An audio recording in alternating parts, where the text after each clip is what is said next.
Okay, greetings. R. Frederick Riddle here with another episode of Christian News and Views.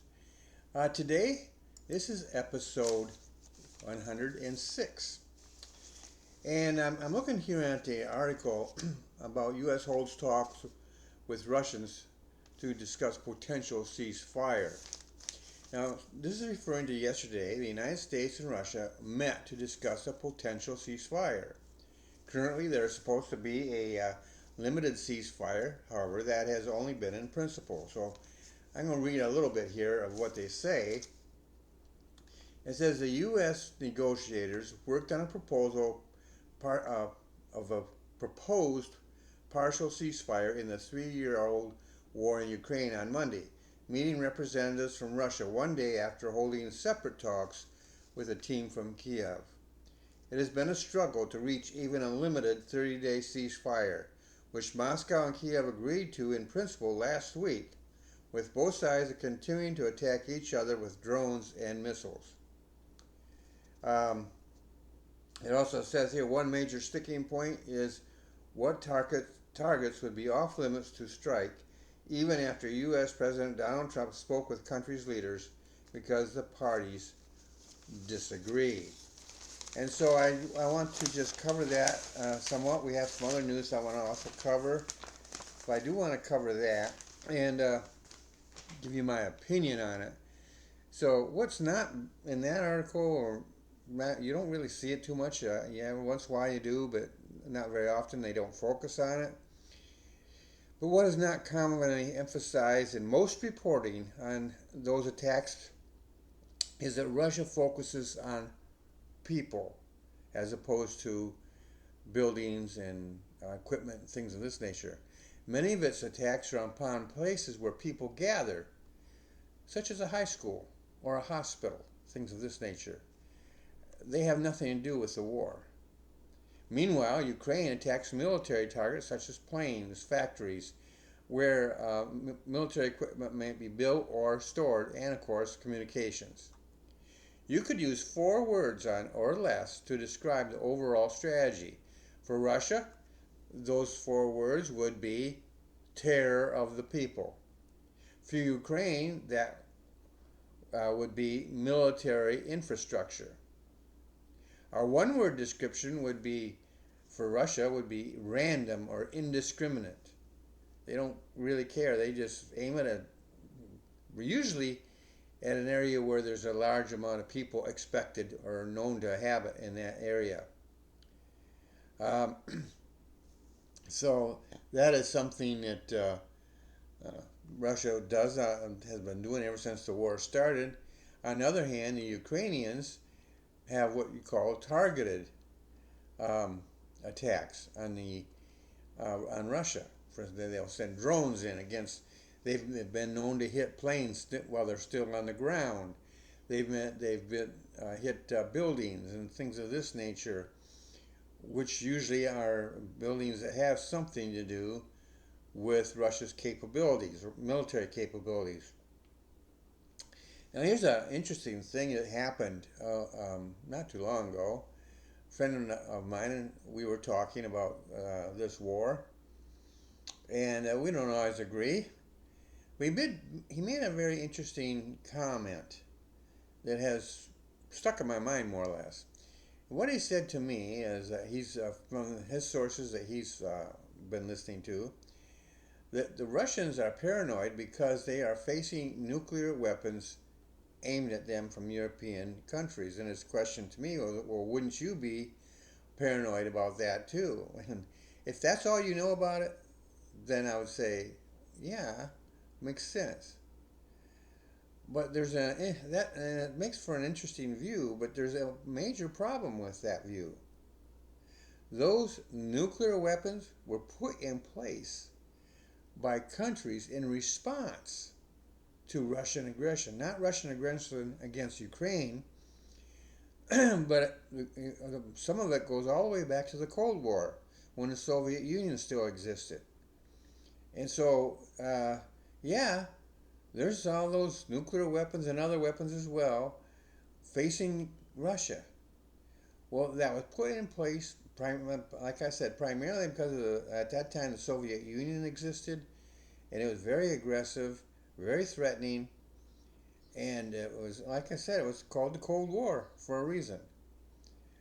Um, the Soviet Union collapsed, and now Russia is Russia, and then there's Ukraine came out of there. Poland is now a separate country. It was a country then, but it was part of the Soviet Union. And there are other countries that were part of the Soviet Union. Uh, and so the Soviet Union, here's Russia. Picture it this way: Soviet Union was like this, and so that is something that uh, Russia itself, it's it earns its, how to say this.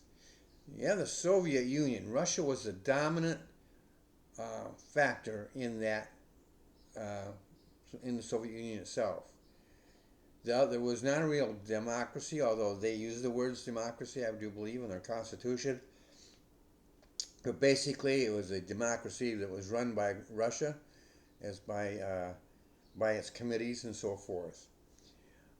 They did have a president, and that president was usually the face of the party, and had a lot of power, with dictatorial power, if you will, but it wasn't unlimited because the party uh, was the ruler, and the party could remove him. Khrushchev, very strong party leader. Eventually, he was forced to retire, and I believe he had an estate in the Crimea.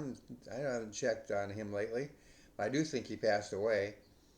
But he died, or he either lives, still lives, or he died. I think he died in that area. They apparently they treated him all right and everything, but he was out of the government. He no longer had a say in things. And different leaders have had to step aside, been forced out because of maybe decisions they made were unpopular, or somebody else who came up who wanted the position, and they came up through the ranks and they forced him out. Then the Soviet Union collapsed, and then we've had a form of democracy there. And I say a form because underlying it all, you still had KGB forces and others who sort of just under the surface. And eventually, when Putin took over, really you could say the KGB took over. And he now is a dictator. He doesn't report to a committee or anything like that. He has a much stronger position, and he is the ruler. So that's sort of a very rough analysis of Russia. But we're getting back to that idea of being paranoid. Russia has not changed its colors. It still is aggressive. It still wants to restore. Putin would like to see Russia expand back to the borders, the influence it once had as the Soviet Union, what I call the glory days. And so that's a major problem. They created the problem of the weapons being aimed at them. And so paranoia, that's kind of a questionable term when they're the ones who cause it, but I guess it's legitimate too, because you can, even in normal human relations, I guess you can cause it yourself. You're the problem, you're the reason, but you're paranoid because you think everybody else is against you. Well, they're against you because you're against them, or have done something, or demonstrated an antagonistic bent towards other people. So, that is an interesting view. I don't buy into it, other than from what I've just described to you. So, well, the Soviet Union no longer exists. Modern day Russia, like I said, has the same global aspirations as the Soviet Union. And I've let's see if I've Oh, another problem that comes out and has nothing to do with that argument, but it's a separate problem, but it's still a problem of the overall conflict going on in Ukraine. And that is it's an obstacle to the peace agreement or any peace agreement that the Russians have in the past broken peace agreements. One of such is called the Budapest Memorandum in 1994. Now, it's not really a treaty, it's a memorandum. But Russia, the United States, and the United Kingdom are signatories to the 1994 Budapest Memorandum, a political agreement, providing security assurances to Ukraine. Now, China and France were part of that. They gave somewhat weaker individual assurances in separate documents. Russia reaffirmed this assurance in 2009. So after the Russian occupation of Crimea began in 2014, Putin claimed that the revolution of dignity had created a new political entity, and any prior agreement with Ukraine was therefore void. So I looked this up, the revolution of dignity. Well, this is, like I said, it took place in 2014. There was violence and things of this nature, and it resulted in the ousting of the Ukrainian president Viktor Yanukovych in that same year. And so Putin is claiming, well, his ousting resulted in a new entity. Well, that's not quite true. The entity was still there. The government was still there. The administration of the government is what changed. The president was forced out, and that probably means some of his staff and others who were part of that were ousted as well. And that's when Zelensky took power. Remember, he was an entertainer, or actually a comedian, and he ran. I guess he ran for office. It was a democracy election, and he got elected. And but this whole thing, the Constitution, there's nothing said about the Constitution changing, anything like that. Just the administration. I would compare it in my mind to in not so much the United States, but England. In England, if the Prime Minister loses the confidence of Parliament, he's ousted. A new election takes place, or is required to take place, and a new government is elected. So, but the government itself remains in place, functions just like it's always had, and then eventually the new whoever is elected takes office, gets their own people in there, and so forth. And this one here was not exactly clean, had some violence involved in it, but it was not a military takeover, a military rebellion in that sense. It was very intense, and it resulted in a new president and his administration. That's not the same as a new entity. So Putin's argument there is baseless, but it's what he makes. And so that is something, but the whole thing is part of the fact that Russia will make any agreement it wants to make, and will violate it whenever it wants to violate it, and will come up with their version of the facts, twist them all out of shape, and say, well, this is why we did what we did.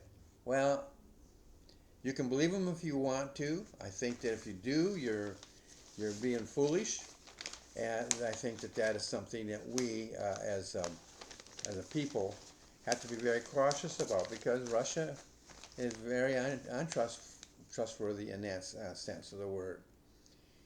They're not a true democracy. There's still powers there that run the whole ship. Putin is the top dog, and he runs that ship from end to end. On the other hand, there are forces within that government that might be wanting to get rid of him, and so it's a contention. I've heard reports of some people being removed from office by Putin's people. So there's this conflict going on there. We don't know how that's going to take place. But right now, Putin's in charge. And he's not a person that you can trust. Now, there's some other news coming out.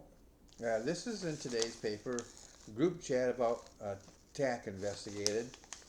And it says top security officials used unsecured text app, included random journalists from The Atlantic. And here's this article, part of it. Top national security officials for President Donald Trump, including his defense secretary, texted war plans for upcoming military strikes in Yemen to a group chat and a secure messaging app that included the editor-in-chief for The Atlantic, the magazine reported in a story posted online Monday. The National Security Council said the text chain appears to be authentic. Trump told reporters he was not aware that the sensitive information had been shared 2.5 hours after it was reported. The material is in the text, which contained operational details of forthcoming strikes on Iran-backed Houthi rebels in Yemen. And so there's more to it than that.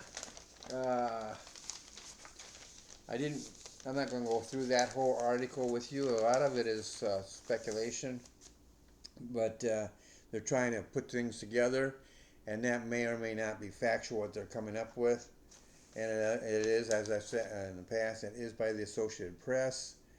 And so I'm just not going to go into what they have to say, but I do have a comment to make.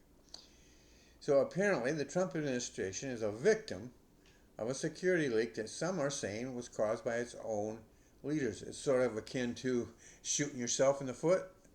It sounds like that's the way it's coming in this article.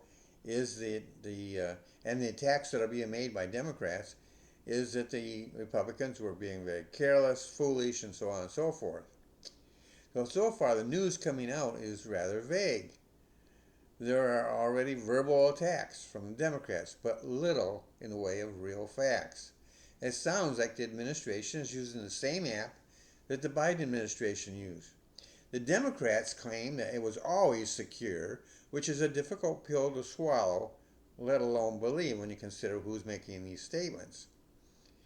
Biden administration really,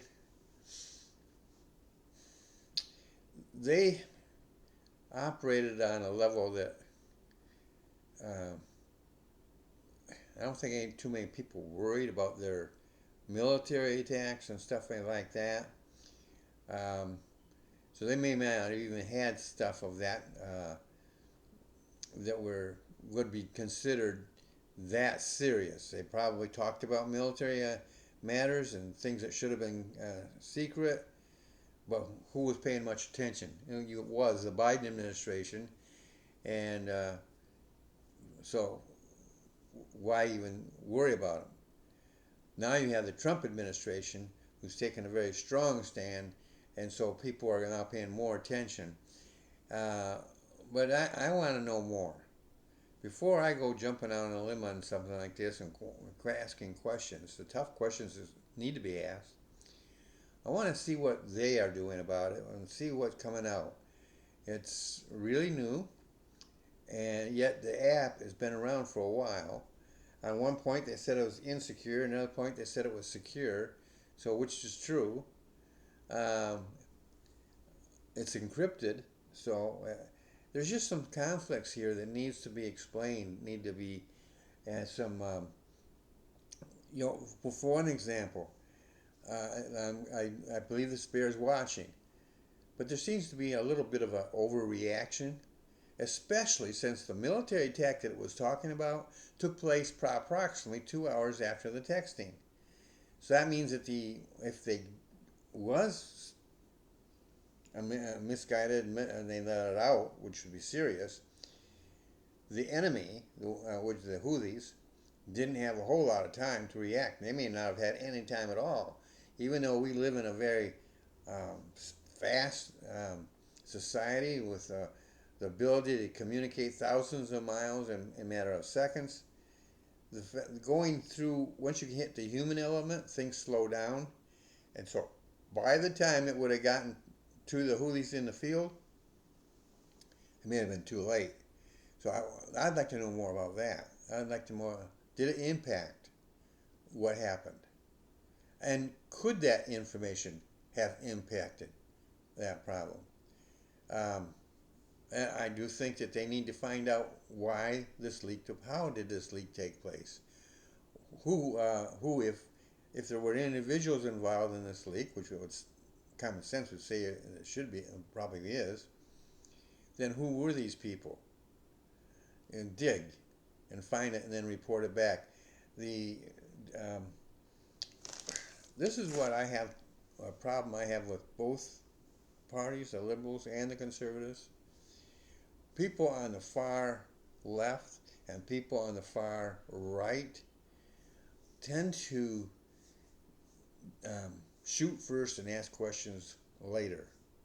And sometimes when they're shooting, they're hitting the wrong targets. And sometimes it can cause repercussions on unexpected, unanticipated repercussions. You need to find out the truth, and then pull your gun out and shoot.